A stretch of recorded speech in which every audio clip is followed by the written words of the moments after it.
Nah, begitu kira-kira dari saya teman-teman ya. Tapi mari kita lihat terus nih. Nanti setelah ini, kalau ini gagal, polarisasinya seperti apa lagi?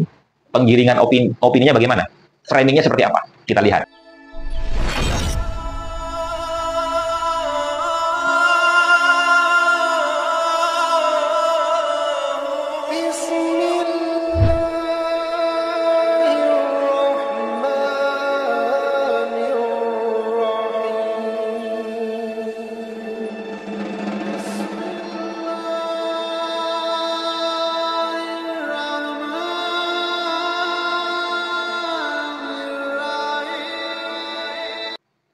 Assalamualaikum warahmatullahi wabarakatuh.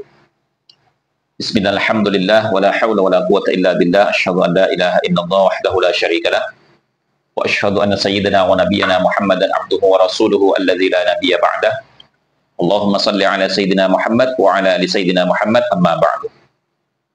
Para saudara-saudariku sebangsa setanah air dimanapun kalian berada, para sahabat-sahabatku, para subscriber, para netizen yang budiman, semoga kita senantiasa dalam keadaan sehat, jasmani dan rohani kita, dimudahkan segala urusan kita, dilancarkan rezeki kita, dan diberkahi hidup kita fid dunya wa dunya wal akhirah. Amin Allahumma amin.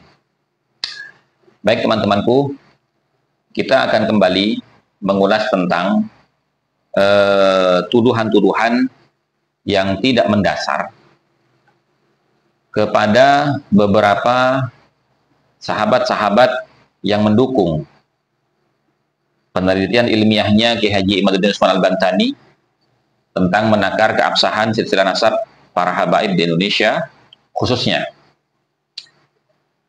Artinya begini, ya.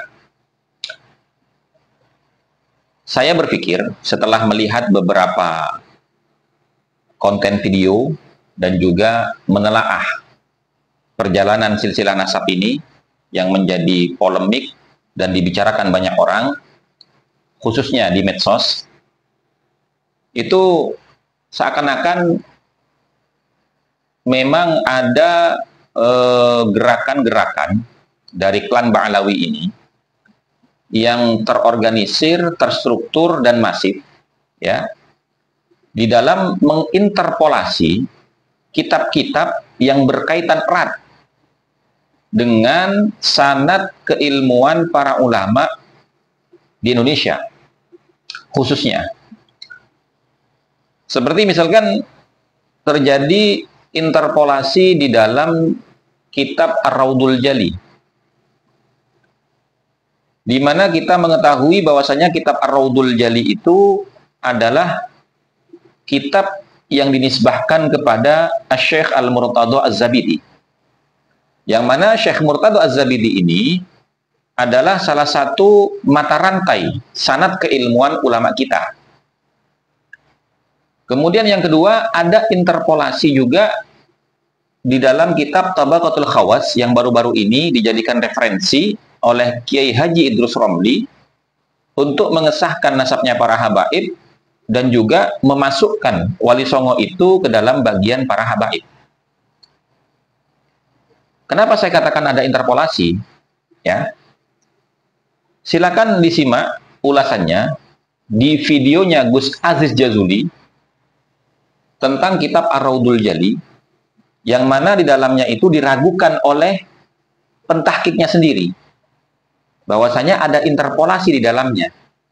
Dan yang perlu Anda ketahui, muhakkik kitab Ar-Raudul Jali itu yang meragukan keaslian kitab Ar-Raudul Jali ini adalah muhakkik dari kalangan ulama klan Ba'alawi sendiri. Begitu juga di dalam kitab Tabaqatul Khawas. Apakah benar Syekh Murtadha Az-Zabidi itu membuat pernyataan seperti itu tentang nasabnya para habaib? Atau itu adalah sebuah interpolasi yang mana orang-orang yang memang bukan ahli meneliti kitab, hanya sekedar membaca kitab, dia tidak akan bisa mendeteksi ada interpolasi di dalamnya. Dan ini juga terjadi dalam kitab nasab. Seperti misalkan kitab Abnaul Imam. Itu juga terjadi interpolasi. Jadi seakan-akan klan Ba'alawi ini untuk mengokohkan silsilah nasabnya, di mana memang dia sadar bahwasanya silsilah nasabnya itu tidak punya sanad periwayatan yang muttasil, sehingga dia itu menginterpolasi kitab-kitab yang kemudian dikaitkan dengan mata rantai sanad keilmuan ulama kita, seperti Syekh Murtado Az-Zabidi, seperti Asyirji Az-Zabidi. Nah, itu tujuannya, teman-teman ya. Dan kemudian saya yakin Kiai Idrus Romli itu bukan berinisiatif sendiri untuk menyampaikan pernyataannya baru-baru ini tentang pembelaannya kepada silsilah nasabnya Ba'alawi dengan menggunakan kitab Tabaqatul Khawas. Akan tetapi itu ada permintaan. Saya yakin seperti itu. Kenapa? Tujuannya apa? Begini, ini menurut analisa saya. Bisa saja salah. Jadi dulu, awal-awal terjadinya polemik nasab ini, ya, yang mana Kiai Imad itu dianggap memiliki referensi dari satu kitab yang bernama Asy-Syajarah Al-Mubarakah. Kemudian kitab itu dipermasalahkan, apakah benar kitab itu ditulis oleh Fakhruddin Ar-Razi. Kenapa mereka mempertanyakan itu? Karena di dalam kitab Tabaqatun Nasabin, Syekh Fakhrur Razi ini tidak termasuk di dalam catatan ulama-ulama ahli nasab. Kemudian alasan yang kedua, kitab itu baru dicetak di abad ke-14 yang ditemukan oleh salah seorang ulama Syiah, kemudian ditahqiq oleh Syekh Mahdi Ar-Raja'i, ulama Syiah juga, dan diterbitkan. Jadi alasannya karena ini ulama Syiah. Masa kita ini Ahlus Sunnah wal Jamaah mau menggunakan referensi dari ulama Syiah? Nah, itu framingnya loh. Sehingga mindset para masyarakat ini menganggap bahwasanya Kiai Imaduddin Usman Al-Bantani ini sanadnya nggak kuat karena bersumber dari ulama Syiah, dan mereka menarasikan bahwasanya tidak ada ulama Ahlus Sunnah itu yang mengingkari nasabnya para habaib. Oke. Nah, sehingga setelah itu gagal, ternyata mereka malah minta dukungan kepada Syekh Mahdi Ar-Raja'i. Yang tadinya ditolak Asy-Syajarah Mubarakah karena yang mentahqiq ulama Syiah yang bernama Syekh Mahdi Ar-Raja'i, tiba-tiba Syekh Mahdi Ar-Raja'i itu diminta untuk memberikan pernyataan tentang keabsahan nasabnya Ba'alawi. Silahkan ditonton tuh, 7 atau 8 bulan yang lalu itu banyak video tentang itu. Ada surat dari Syekh Mahdi Ar-Raja'i yang menyatakan bahwasanya tidak menyebutkan nama bukan berarti tidak ada, gitu. Kalau ingat panjenengan. Nah, kemudian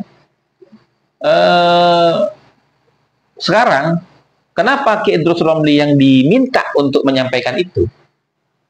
Karena Ki Idrus Romli ini dikenal dengan gelar singa aswaja, gitu. Nah, sehingga ketika Ki Idrus Romli itu menyampaikan hujahnya menggunakan kitab Tabaqatul Khawas, yang mana di dalamnya itu memuat kutipan daripada pernyataan Syekh Murtado Az-Zabidi katanya, yang sekarang sedang dikoreksi oleh Gus Aziz Yasudi, bahwa di dalamnya itu sepertinya ada interpolasi,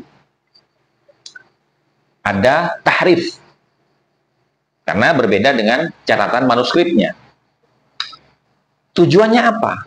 Menampilkan Ustadz Idrus Romli atau Kiai Haji Idrus Romli, yang mana mereka itu Kiai Idrus Romli ini digembar-gemborkan sebagai singa aswaja. Tujuannya apa? Untuk melegitimasi tuduhan-tuduhan para habaib dan orang-orang yang mendukung mereka baru-baru ini, ya, bahwasanya Kiai Imad itu muttabi kepada ulama-ulama Wahabi. Maka dihadirkanlah Kiai Idrus Romli untuk melegitimasi tuduhan-tuduhan itu, sehingga masyarakat nanti mengatakan bahwasanya Kiai Imad ini dan orang-orang yang mendukung Kiai Imad ini orang-orang yang terkontaminasi oleh paham Wahabi. Nah, Wahabi lagi nih kena. Tadi Syiah yang dijadikan alat untuk membredel polemik nasab ini, sekarang Syiah. Tuduhan Syiah itu tidak bergulir, tidak ada efeknya, sekarang berpindah kepada Wahabi yang dijadikan bola untuk menggiring pemikiran umat, mindset umat, bahwasanya Kiai Imad dan pendukungnya itu terkontaminasi dengan paham Wahabi. Nah, begitu kira-kira dari saya teman-teman ya. Tapi mari kita lihat terus nih. Nanti setelah ini, kalau ini gagal, polarisasinya seperti apa lagi nih?